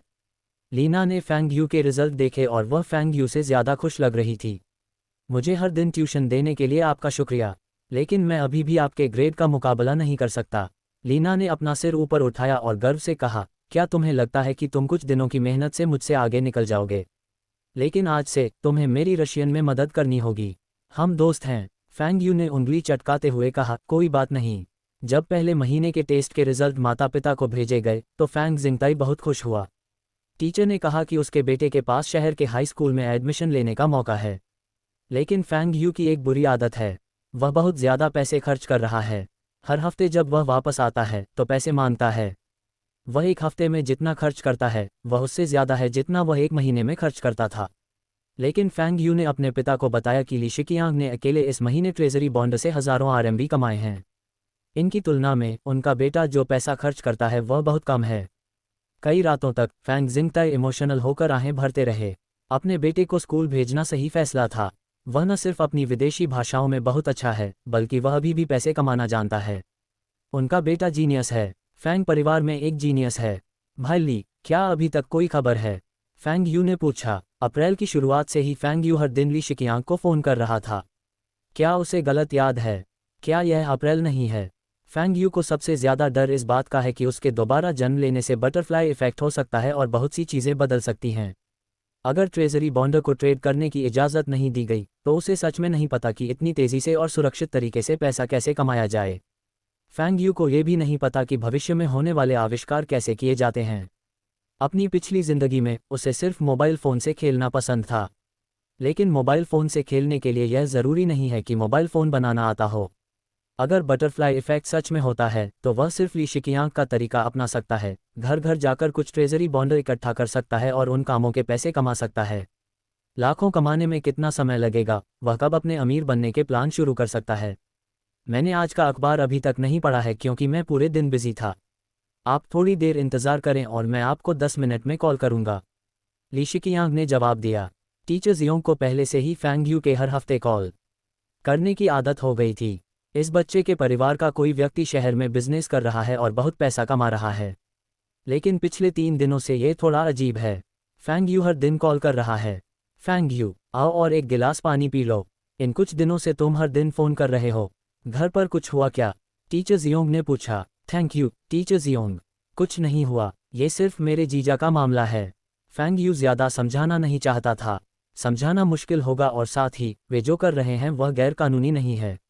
ओह, कपल्स में झगड़ा होना नॉर्मल है। तुम्हारे मम्मी पापा भी कुछ नहीं कर सकते, तुम क्यों चिंता कर रहे हो? टीचर जियोंग ने कहा। फैंग यू, इस टीचर जियोंग की कल्पना बहुत तेज है, उसे समझाना मुश्किल है। अंगूठी अंगूठी अंगूठी। फैंग यू ने टीचर जियोंग से पहले फ़ोन पकड़ लिया। क्या ये फैंग यू है? ली शिकियांग ने पूछा। यह मैं हूँ, भाई ली, फैंग यू ने जवाब दिया। खबर है, शेन शहर अगले सोमवार से ट्रेडिंग शुरू करेगा। बिंग शहर और दूसरे 6 शहर भी अगले सोमवार से ट्रेडिंग शुरू करेंगे। ठीक है, टिकट पहले से खरीद लो और रविवार रात को चले जाओ। तुम सोमवार सुबह वहां पहुंच सकते हो। पहुंचने के बाद टैक्सी ले लेना। टैक्सी ज़्यादा महंगी नहीं होती, तेज़ और सुरक्षित होती है। फैंग यू ने उसे याद दिलाया। शियाओ यू, क्या तुम मेरे साथ आ रहे हो? मुझे दूसरों पर भरोसा नहीं है और मैं पैसों से भरा एक बड़ा बैग ले जा रहा हूँ। मुझे डर है कि मैं सो जाऊंगा और ट्रेन में बहुत सारे जेब कतरे हैं। ली शिकियांग ने कहा। ली शिकियांग डरा हुआ है। उसके पास 1 लाख RMB से ज़्यादा का कैश और ट्रेजरी बॉन्ड होगा। अगर यह चोरी हो गया तो वह पक्का सुसाइड कर लेगा। फैंग यू को यह भी पता था कि इस ज़माने में ट्रेन में बहुत सारे पिकपॉकेट हैं। अगर पैसे और ट्रेजरी बॉन्ड खो गए तो फैंग यू का इकोनॉमिक एम्पायर बनाने का सपना कई सालों के लिए टल जाएगा। ठीक है, तो आप 2 ट्रेन टिकट खरीद लें, मैं आपके साथ चलूंगा, फैंग यू ने कहा। फ़ोन रखने के बाद फैंग यू ने पैसे दिए और खेत की तरफ भागा। खेत में वह खुशी से चिल्ला रहा है। आखिरकार मौका आ ही गया। फैंग यू ट्रेजरी बॉन्ड्स की ट्रेडिंग करके हर दिन कुछ हज़ार कमा सकता है। वह आसानी से कुछ लाख और लाखों भी कमा सकता है। उस वीकेंड फैंग यू घर नहीं गया। उसने वेन डोंगजुन को अपने माता पिता को मैसेज देने दिया कि वह पढ़ाई के लिए स्कूल में ही रुकेगा और अगले हफ्ते ही घर आएगा। उसने टीचर सन को यह भी बताया कि उसे बिंग शहर में एक बहुत बीमार रिश्तेदार से मिलने जाना है और वह मंगलवार से पहले वापस आ जाएगा। सुबह सुबह बस में 2 घंटे का सफ़र मुश्किल था, इससे पहले कि फैंग यू बिंग शहर पहुंचे। उतरते ही उसने देखा कि फैंग डैनिंग उसे हाथ हिला रहा है। बहन, तुम यहाँ क्या कर रही हो? फैंग यू ने पूछा। अगर मैं नहीं आया तो तुम अपना रास्ता कैसे ढूंढोगे? भाईली को आज काम पर जाना है और उसने मुझे तुम्हें लेने के लिए कहा है। तुम सच में लोगों को परेशान कर सकते हो। अब तुम्हारा भाईली ट्रेजरी बॉन्ड के बिजनेस से कुछ हज़ार महीने कमा रहा है, फिर भी तुम उसे परेशान कर रहे हो। फैंग डैनिंग ने फैंग यू का बैग उठाने में मदद करते हुए शिकायत की। बहन, तुम समझ नहीं रही हो। तुम इंतज़ार करो और देखो, हम भविष्य में इससे भी ज़्यादा बनाएंगे, फैंग यू ने जवाब दिया। और क्या, बस शेख ही बघारते रहो। मैंने मम्मी पापा से सुना कि हाल ही में स्कूल में तुम्हारे अच्छे रिजल्ट आए हैं, इसलिए इस बार मैं अपने मम्मी पापा को नहीं बताऊंगा। जाओ और एक दिन शेन सिटी में खेलो और उसके बाद स्कूल वापस जाना। अगर तुम हाई स्कूल में अच्छे नंबर नहीं ला पाए तो जब मम्मी पापा तुम्हें पीट पीट कर मार डालेंगे तो मैं तुम्हारी मदद नहीं करूंगा। बहन, चलो शर्त लगाते हैं, अगले महीने हम 50,000 RMB से ज़्यादा कमा सकते हैं। तुम्हें यकीन है? फैंग यू ने पूछा। अध्याय 20 कीमत बढ़ती है। फैंग यू और उसकी बहन ने साथ में लंच किया। दोपहर में वे बिंग शहर में ट्रेजरी बॉन्ड की कीमत चेक करने के लिए बैंक गए। ट्रेजरी बॉन्ड की कीमत अभी भी फेस वैल्यू पर बिक रही है। 100 RMB बॉन्ड के लिए 100 RMB। डिनर के बाद फैंग यू और ली शिकियांग ट्रेन में चढ़ गए। उनके बैग ट्रेजरी बॉन्ड से भरे हुए हैं। फैंग यू ने ली शिकियांग को पहले सोने दिया और खुद पहरा दिया। जब फैंग यू को उसकी नींद बर्दाश्त नहीं हुई तो उसने ली शिकियांग को जगाया और सो गया। नतीजतन फैंग यू सुबह तक सोता रहा।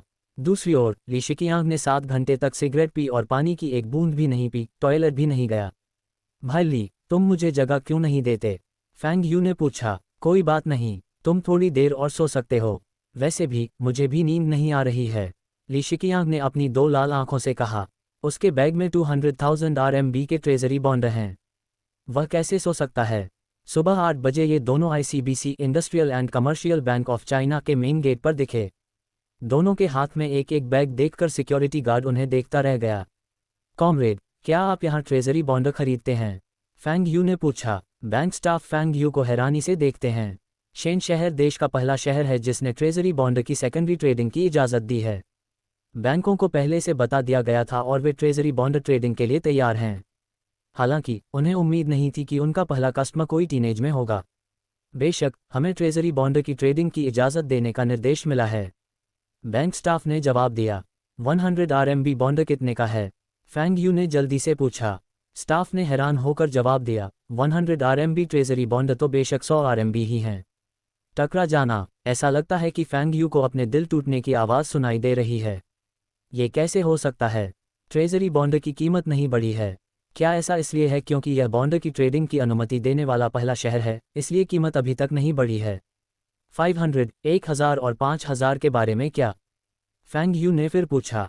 500 RMB बॉन्ड के लिए 500 RMB, 1000 RMB बॉन्ड के लिए 1000 RMB और अभी हमारे पास 5000 RMB बॉन्ड नहीं है, बैंक स्टाफ ने जवाब दिया। फैंग यू को लगा कि बैंक स्टाफ उसे ऐसे देख रहा है जैसे वह कोई बेवकूफ़ हो। फैंग यू उदास होकर कुर्सी पर बैठ गया। क्या उसे गलत याद आया? या ऐसा इसलिए है क्योंकि उसका रूप रंग और इतिहास अपने असली रास्ते से भटक गया है? शियाओ यू, सब ठीक है। भले ही हम बैंक को बेचकर पैसे न कमा पाएं, फिर भी हम ब्याज से कमा सकते हैं। मैंने चेक किया था, ज़्यादातर बॉन्ड 2 से 3 साल में मैच्योर हो रहे हैं। ली शिकियांग ने फैंग यू की पीठ थपथपाई, उसे दिलासा देने की कोशिश की। भाई ली, इस बैंक का टेलीफोन नंबर लिख लो। चलो CCB चाइना कंस्ट्रक्शन बैंक चलते हैं, फैंग यू ने कहा। फैंग यू यह मानने को तैयार नहीं है। बैंकों के बीच कीमतों में ज़रूर फ़र्क होगा। उसे नहीं लगता कि दूसरे बैंकों में भी कीमतें इतनी कम हैं। लेकिन चाइना कंस्ट्रक्शन बैंक जाने के बाद उन्हें जो जवाब मिला वह बिल्कुल वैसा ही था। बैंक का टेलीफोन नंबर लेने के बाद वे अगले बैंक में चले गए।